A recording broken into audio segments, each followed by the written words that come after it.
2026-27 অর্থ বছরে প্রাথমিকভাবে কৃষক কার্ড বাবদ 1062,50,00,000 টাকা বরাদ্দের প্রস্তাব করছি। মাননীয় স্পিকার, আমাদের সরকারের অন্যতম প্রধান অঙ্গীকার হলো কৃষিকে জাতীয় সমৃদ্ধির প্রধান চালিকা শক্তিতে পরিণত করা। কৃষি খাতে মৌলিক যুগান্তর আনতে এবং প্রান্তিক জনগোষ্ঠীর দোরগোড়ায় 10টি সেবা পৌঁছে দিতে সরকার চলতি বছরের 1 বৈশাখ আনুষ্ঠানিকভাবে কৃষক কার্ড কর্মসূচি চালু করেছে।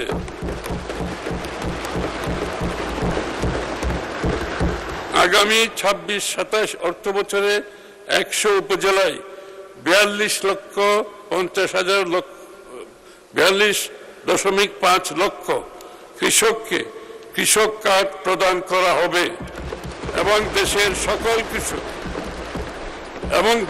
সকল কৃষককে পর্যায়ক্রমে কৃষক কার্ড প্রদান করার পরিকল্পনা রয়েছে।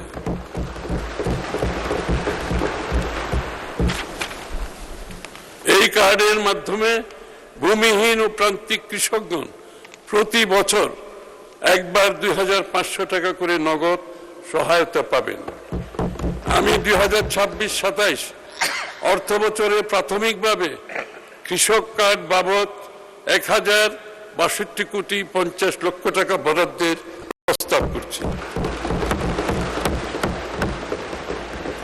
আমাদের নির্বাচনী ইশতেহারে ঘোষিত প্রতিশ্রুতি অনুযায়ী শস্য, ফসল, মৎস্য ও পশুপালন খাতে গৃহীত সর্বোচ্চ 10,000 টাকা পর্যন্ত কৃষি ঋণ সুদসহ মওকুফ কর্মসূচি ইতিমধ্যে বাস্তবায়ন করা হয়েছে এবং এ বাবদ চলতি অর্থ বছরে 1,568,96,96 টাকা বরাদ্দ প্রদান করা হয়েছে। কৃষির সার্বিক উন্নয়নের জন্য আমরা নিম্নলিখিত কার্যক্রম বাস্তবায়ন করছি। কৃষি পুনর্বাসন ও প্রণোদনা কর্মসূচির আওতায় বিনামূল্যে বীজ, সার ও অন্যান্য উপকরণ সহায়তা প্রদান করা হচ্ছে। ভর্তুকি মূল্যে কৃষক পর্যায়ে সার সরবরাহ অব্যাহত রাখা হয়েছে। ভর্তুকির উপর নির্ভরশীলতা কমাতে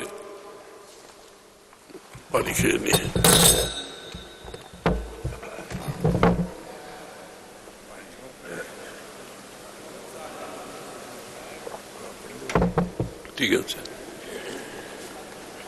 ভর্তুকির উপর নির্ভরশীলতা কমাতে সাশ্রয়ী উৎপাদন নিশ্চিতে কৃষিকে যান্ত্রিকীকরণ কর্মসূচি জোরদার করা হচ্ছে।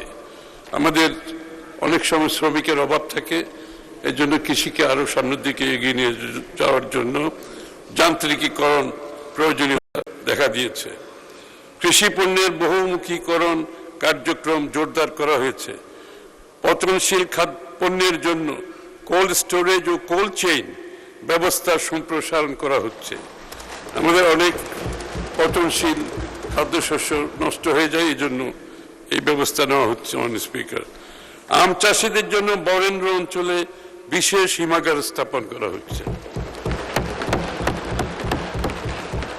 কৃষি উপকরণ বিতরণ, কৃষি পুনর্বাসন ও প্রণোদনা কার্যক্রম সুচারুরূপে সম্পাদনের লক্ষ্যে কৃষক ডাটাবেজ তৈরির উদ্যোগ গ্রহণ করা হয়েছে।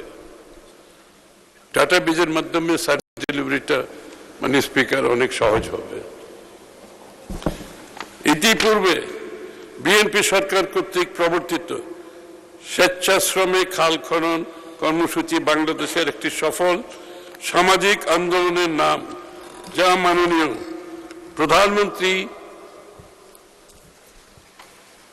তারেক রহমান পুনরায় চালু করেছে। এই কর্মসূচির আওতায় সংশ্লিষ্ট অন্যান্য মন্ত্রণালয়ের পাশাপাশি কৃষি মন্ত্রণালয় ব্যাপক উদ্যোগ গ্রহণ করেছে।